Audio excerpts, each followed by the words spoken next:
I am Chloe Andayo from BS Mathematics 1A and welcome to my series, Learn Python Modules with Me. And for today's video, ang gagawin ko namang tutorial is for Pandas module. So, kailan nga naman natin ginagamit ang Pandas module? Pandas module is used in data analytics, data transformation, and data cleansing. And this is especially used in tabular and time series data. So, if you want to learn more, continue on watching this video at tapusin nyo hanggang sa huli dahil marami kayong matututunan kasama ako. Let's go! Hello ulit guys, it's me and now we will proceed na ulit sa ating tutorial for Pandas module. Ang una nating gagawin is, since ang Pandas module is not a built-in library sa function, kailangan muna natin siyang i-install sa command prompt, which I already did. So, I can use the Pandas module now. Okay, so now, let's import na. So, we can use Pandas module in this code. Okay. Pandas as PD. So, again, we will use the variable PD, in short for Pandas. Pero this is optional lang because you can use Pandas din naman to implement some functions. Okay. So, dito, more on magfo-focus tayo sa data frames and series. Data frames and series are actually quite similar. Both are data structures din naman where we can store data. And actually, tatlo talaga yung data structures na meron ang Pandas. We have the data frames, series, and panels. Pero yun nga, magpo-focus lang tayo sa data frames and series. Okay, so let's first try series. Okay, let's say K. Let's use the variable K. And then, we tatype natin ang PD, which para magamit natin ang Pandas module. Okay, so PD and then series. Ayun. So, make sure lang na this is capital since we all know naman na sensitive ang Python sa capital and small letters. And if small letter kasi to, hindi siya gagana.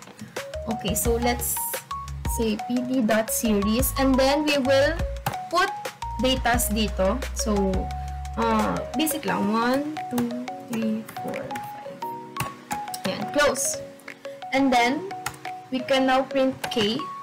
Ayan, so, ayan na ang ating series. Ayan. Okay. So, ang series is, isang haba lang siya. One-dimensional. Not, unlike sa data frames, which, multiple datas yung, kahit multiple datas yung ilagay mo is gagana siya. And, ang table niya is merong columns. Okay, so, ano nga ba yung sinasabi ko? Okay, so let's try na that data frame function. Okay, let's say L is pd.dataFrames. Ayan. So, again, walang S, sorry. Ayan, so dapat capital yung D and F kasi kung hindi is hindi siya gagana. Okay, so ang data frames ay consist of lists. So basically a dictionary din.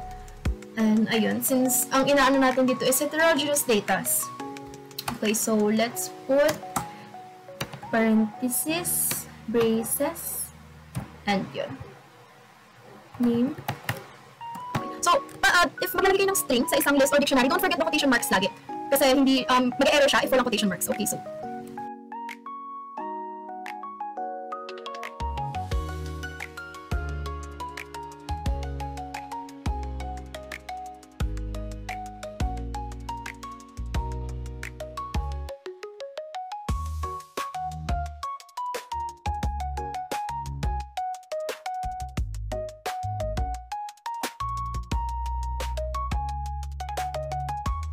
And now, let's see naman.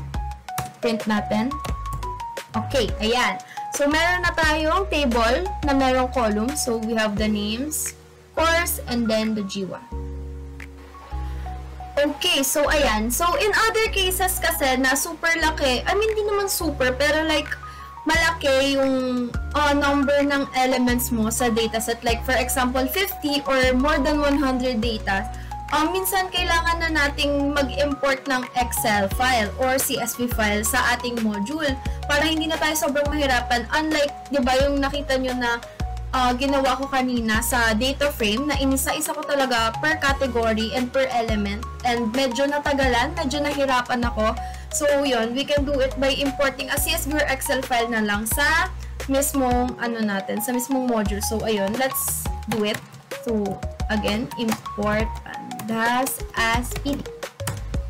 So, let's say x is equal to pd.read_csv para ma-read yung file natin, and yung file na gagamitin ko is CSV file. So, read_csv file. So, if Excel file, meron din naman function na read_excel na pwede nyo rin gamitin. Pero, in my case kasi, CSV file yung ginamit ko. So, I will use read_csv. So, ayan, yung pangalan ng file ko is data.csv. So, ito yun. So, may naka-ready ako na CSV file for our tutorial ngayon. Okay, so, ayan. Then, print x. So, i-run natin. Okay, so, dito sa mat3 ko, sinave yung CSV file. So, take note lang na kailangan magkaparehas yung folder na pinaglalagyan ng Excel or CSV file nyo and yung module nyo, yung Python file nyo. Kasi kung hindi, mag-error lang siya and hindi mariread ng program yung i-import nyo. So, in this case, nasa mat3 na folder yung aking CSV file. So, dito ko rin ilalagay yung Python file ko. So, save. Okay, so ayan. So, lumabas na yung ating table, which is similar sa ating CSV file. Same lang yan. Okay. And yun, we have zero indexing yan. Student name, midterm exam, final exam, lahat na kopya. Okay. So, let's proceed naman. Let's say I want to know the statistical summary ng mga data na nandun sa Excel. So, we can just simply use let's say y is equal to x. X since ito yung name ng ating substitute natin para sa ating in-import na Excel. And then, pipili ka ng column na kung alin yung gusto mong i-summarize ang statistical value. Okay. So, kunwari, gusto kong ikuhanin ang statistical summary ng final exam. So, ayan, meron tayong x, and then, lalagyan natin sa bracket is final exam, which is ito yung name ng column. And then, dot describe parentheses. Yeah. So, let's try print y. So, para lang meron tayong paghiwa-hiwalay, let's put a slash n. Okay. So, ayan. Meron na tayong statistical summary ng ating final exam.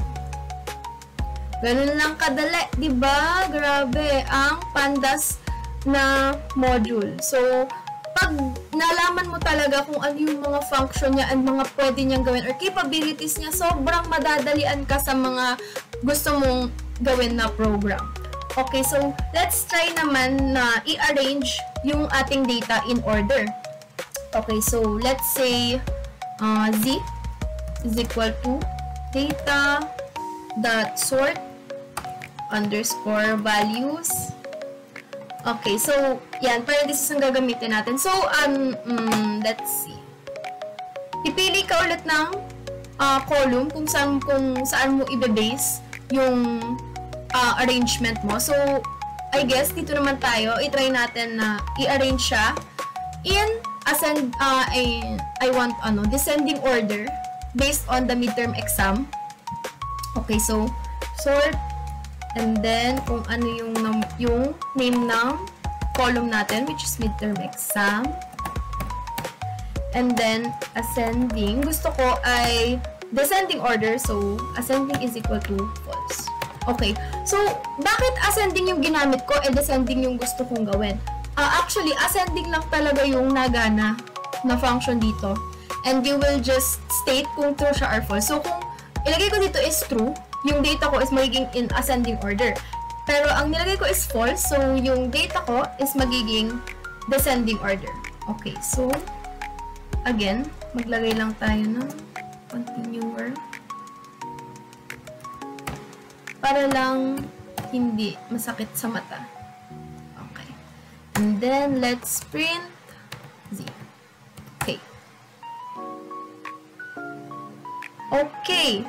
Nag-error. Okay. Kasi mali yung ilagay kong variable. Ayun.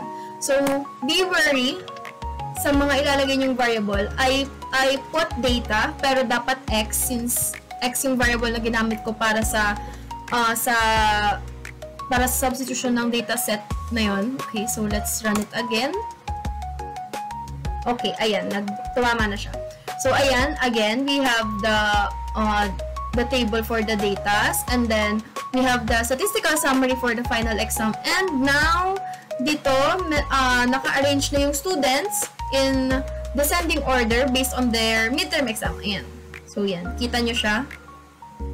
Okay. So, next naman, what if we only wanted to print or kung yung makikita lang natin sa program is yung student name. What if yun lang yung gusto kong makita sa program? Okay, so let's say A is equal to X since yun yung variable na ginamit natin. And then, bracket, quotation mark, student name.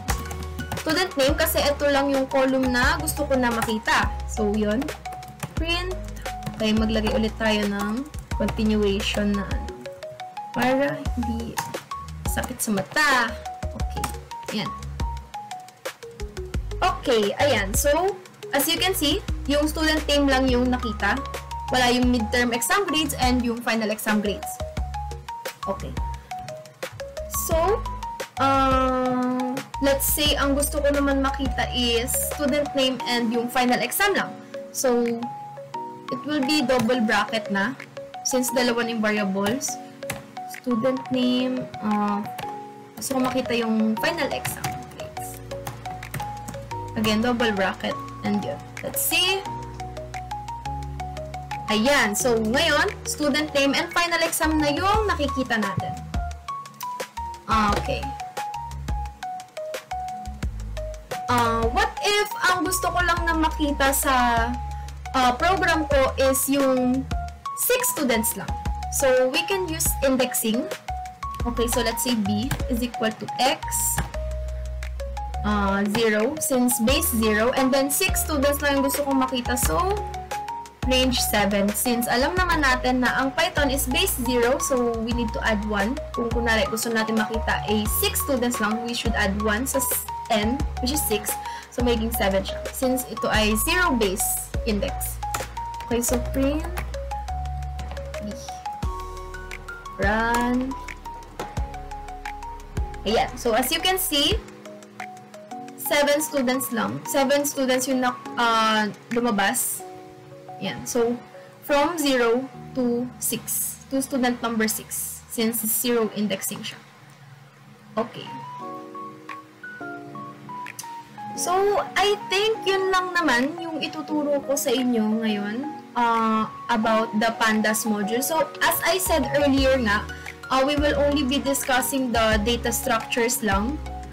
Pero, if you want to explore more about Pandas, I am sure na sobrang dami pa niyang function na magiging useful para sa mga future programs na gusto niyong gawin. Especially if it's about data analysis, or if you want to cleanse your data manipulation, ganun. So, ayun, I hope you learned something and I hope marunong na kayong gumamit ng Pandas after watching this video. And, ayun, again, thank you for sticking with me hanggang sa end ng video. And, I hope may natutunan kayo and you understand something.